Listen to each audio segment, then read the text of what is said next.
सरकार ने बेशक 500 और 1000 के नोट को कागज का टुकड़ा बना दिया हो, उस टुकड़े की जगह 500 और 2000 के नए कागज के टुकड़े बाजार में फेंक दिए हो, मगर उसी सरकार के नीचे बैठे सरकारी लोगों को उन्हीं कागज के टुकड़ों से इतना भर भर कर प्यार है कि बस वो प्यार छलकता ही जा रहा है, रुकने का नाम ही नहीं ले रहा। बहुत मुमकिन है आने वाले वक्त में ये सब भी महज कागज के टुकड़े हो जाएं, मगर फिलहाल ये 17-19 करोड़ रुपए हैं जो फिलहाल कागज के टुकड़े कतई नहीं है, मगर कागज के टुकड़ों का ये अंबार भी कायदे से ऊंट के मुंह में जीरा बराबर है। इन कागज के टुकड़ों ने न जाने कितने ही कागजों को सीढ़ियां बनाकर न मालूम दौलत की कौन कौन सी इमारतें, अस्पताल और महल खड़े कर दिए। उसका हिसाब किताब तो होना भी बाकी है। यह आम हिंदुस्तानियों का वो खजाना है जिसे रिश्वत की दीमक ने आम लोगों तक पहुंचने ही नहीं दिया। कितने बेगैरत, बिकाऊ, भ्रष्ट और बेशर्म है रिश्वत के मारे ये बेशर्म अफसर और बाबू।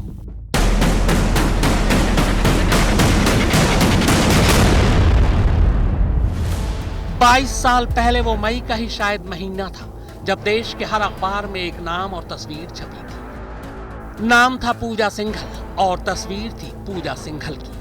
न जाने देश के कितने हजारों लाखों छात्रों ने तब वो खबर पढ़कर और तस्वीर देखकर पूजा सिंघल बनने की ठान ली थी। पूजा सिंघल ने करिश्मा ही कुछ ऐसा किया था।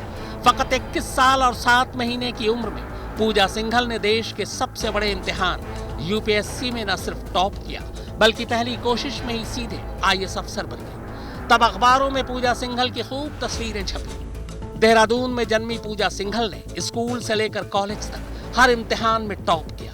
जिंदगी के इम्तिहान के साथ साथ दुनियादारी के इम्तिहान में भी पूजा ने कई ऐसे काम किए कि लोग तारीफ करते नहीं थकते। कम उम्र में ही पिता की मौत के बाद रिश्तेदारों और समाज की परवाह न करते हुए पूजा सिंघल ने जिद कर अपनी मां की दूसरी शादी करवाई। आईएएस बनने के बाद पूजा सिंघल को झारखंड कैडर मिला। झारखंड कैडर में उनकी पहली पोस्टिंग हजारीबाग एसडीओ यानी सब डिविजनल अफसर के तौर पर हुई। पहले ही पोस्टिंग में नई नई सर्विस में आई पूजा सिंघल ने अपने काम के झंडे गाड़ दिए थे। तब उन्होंने स्कूली बच्चों को मुफ्त दी जाने वाली किताबों की अवैध बिक्री का भंडाफोड़ किया था। इस काम के लिए उनकी तब काफी तारीफ हुई थी। अभी पूजा सिंघल में ईमानदारी बाकी थी। 4 साल में तरक्की पाकर 2004 में वो अंडर सेक्रेटरी बन गए। अब उन्हें अलग अलग मंत्रालयों में अच्छी पोस्टिंग मिलने लगी।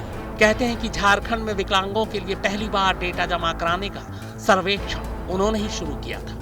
झारखंड के सबसे बड़े अस्पताल रिम्स के डायरेक्टर के तौर पर भी उनके काम की खूब तारीफ हुई। अब पूजा सिंघल को एक तेज तर्रार और फैसले लेने वाली अफसर के तौर पर देखा जाने लगा।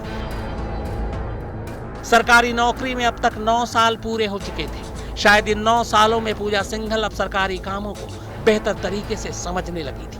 ईमानदारी और बेईमानी के बीच का फर्क भी शायद उन्हें पता चल चुका था। एक आम जिंदगी और आलीशान जिंदगी के मायने भी वो जान चुकी थी और बस यहीं से सारी कहानी पलट जाती है। झारखंड में मनरेगा से जुड़े एक घोटाले के मामले की अदालत में सुनवाई चल रही है।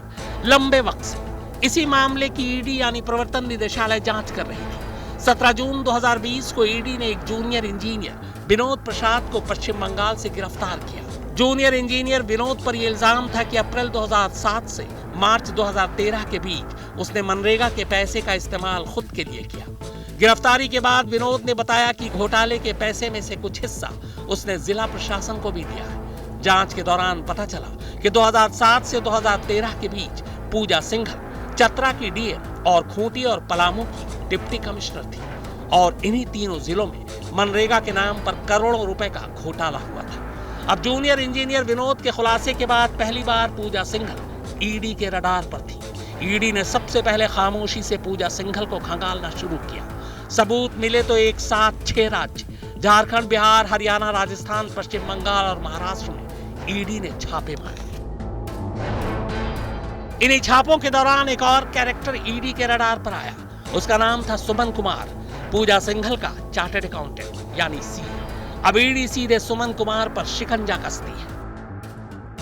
जब उसके यहाँ दबिश दी जाती है तो ईडी की भी आंखें फटी रह जाती है। 17 करोड़ रुपए नगद बरामद होते हैं। अब सीए के जरिए पूजा सिंघल तक पहुंचने की वाजिब वजह थी लिहाजा ईडी ने पूजा सिंघल को पूछताछ के लिए बुलाया। 2 दिनों तक पूछताछ की। इसके बाद बुधवार शाम झारखंड से सबसे बड़ी खबर आई। खबर पूजा सिंघल की गिरफ्तारी की। चोर मचाए शोर। अब तो भारतीय जनता पार्टी को ये बोलना चाहिए कि 20 सालों तक जितने भी साल भारतीय जनता पार्टी ने सरकार चलाया उसकी पूरी जांच होनी चाहिए। आप गलत करवाते हो, आप क्लीन चिट देते हो, आप गलत काम कराते हो। हमारे समय में हुआ होता तब बात कही जाती। जिस तरह के अवैध खनन पट्टे माननीय मुख्यमंत्री जी को, उनके भाई को, उनके जो प्रेस सलाहकार हैं उनको, उनके जो विधायक प्रतिनिधि हैं उनको, उनके और भी रिश्तेदारों को या दलालों को, चमचों को जिस तरह से रबड़ी की तरह बांटा था, उसमें इस तरह का होना रेट जो है वो स्वाभाविक था। और करप्शन के कई एक केसेस के बारे में जानकारी मुझे लगता है कि एजेंसीज को लगातार आ रही थी। जब हमारे जैसे नेताओं को आ रही थी तो एजेंसीज को आ रही होगी। 10 दिन का रिमांड मांगा गया था, लेकिन 5 दिन का रिमांड मिला है। यानी रिमांड जो है वो 12 को खत्म हो जाएगा, यानी आने वाले गुरुवार को। बहुत अब जो वक्त है वो पूछताछ में लगाया गया है, तो जाहिर तौर पे कन्फ्रंट किया जा रहा है। सुमन कुमार से जो बातें निकल कर आ रही है उसको कन्फ्रंट किया जा रहा है। बाकी जो 2 लोगों से पूछताछ के लिए बुलाया गया है, इंटरलिंक किया जा रहा है, कन्फ्रंट किया जा रहा है कि उन्होंने ये एलेज किया है, उसमें कितनी सच्चाई है, उसका जवाब यहाँ से तलाशा जा रहा होगा। सीए के बाद अब खुद पूजा सिंघल अपना मुंह खोल रही थी। उनके मुंह खोलते ही अब उनके कारोबारी पति अभिषेक झा भी राडार पर आ गए।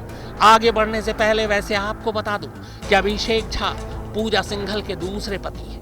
आईएएस बनने के बाद पूजा सिंघल ने झारखंड कैडर के ही एक आईएएस अफसर राहुल प्रभार से शादी की थी, लेकिन ये शादी सिर्फ 3 साल चली। 3 साल बाद ही दोनों में तलाक हो गया। इसके बाद एक रोज फेसबुक पर पूजा सिंघल और अभिषेक झा की मुलाकात हुई।